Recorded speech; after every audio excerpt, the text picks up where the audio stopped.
As you saw in the title, does practicing the principles of goddess spirituality that I teach, that I talk about, necessarily means that you're going to be rich and famous? The answer is simply no. Practicing goddess spirituality is about harmony, embodying, thriving within your own sacred feminine attributes, your own goddess essence. But everyone is born under a specific cosmic map with different coordinates. This map, this sort of mandala of life, is going to determine what kind of incarnation you're going to have. What does that mean? It means that when you're born, a very clumsy term, but we'll call it your karmic imprint, which means that you're going to come with specific gifts, sacred talents that are tied to your life purpose, your sacred mission. In Eastern philosophies or spiritualities, they call it dharma, which is a tantric term, speaking of your destination. I show up here as a sacred feminine, goddess embodied, teacher, someone who inspires you, someone who shows you one of the ways through which you can have, embody, and thrive through the principles of goddess spirituality. But if you're born with the innate talent to be a pastry chef, to be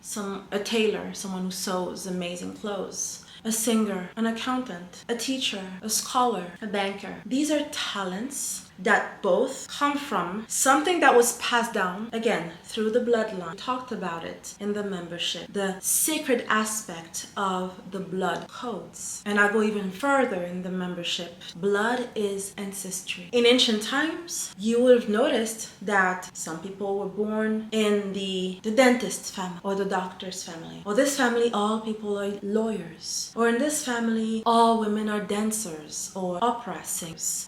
All women or all people are seamstresses or tailors in this family. Because when our ancestors depart from this plane and leave, you're carrying on their mission one way or another while expanding through your own divinity. And also, who is your goddess? The goddess essence, the goddess spirit tied to you by birth. Who is she? What rituals you need to perform daily so that the mental and all of the ego, we'll call it ego for sake of YouTube and illiterates, spirituals, to detach from the character you think you're supposed to play, to detach from the programming imposed upon you and that you self-impose to yourself. And usually, how do you know? It's because the ego develops from a place of lack, of scarcity. You want to prove something to yourself or to people. You want to show the world or yourself that it's outwards towards inside. The feedback always comes from the outside, whereas the goddess is here. She's tied through the umbilical cord to you. It is only by connecting to her, seeing what she looks like, what does her voice sound like, what's her specialty, etc., etc. You have to put these two aspects together of the innate talents that you have and the challenges that come with them, because we are still in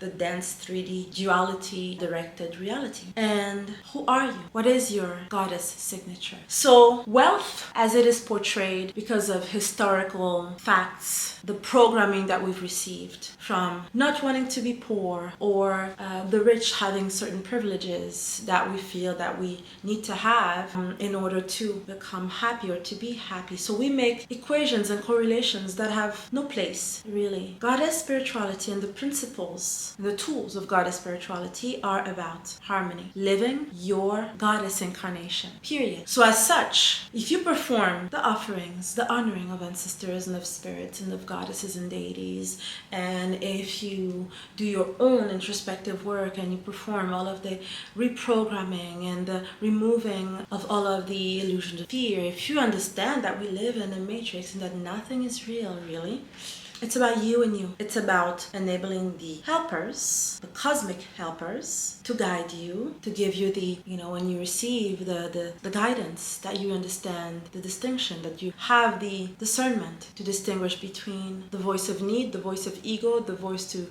need to show, need to whatever, or I don't have enough, or I need this, the voice of compensation, and the voice of the divine, which is going to be subtle, soft, peaceful. And sometimes, especially if your spirit guides are masculine in nature, it's going to be orders. You're going to feel urge to do it. It's like, you have this Martian energy. So if you practice these principles and you are born with a womb, a natural womb, you're a goddess by nature. There's no political, gender, identities. Your womb dictates the divinity that you're here to incarnate. So you're going to practice the rituals of goddess spirituality, use goddess tools. If you come to someone like me, you would use potions. Anyways, I'll talk about potions again later on. Singing mantras, dancing. You're going to connect with this Shakti creative energy. And when you're so obsessed with the connection you have with your spirituality and your spirit family and your own spiritual goddess spirit, there's no room for need. And as such, become harmony with one. And the one is abundance by nature. It is wealth by nature.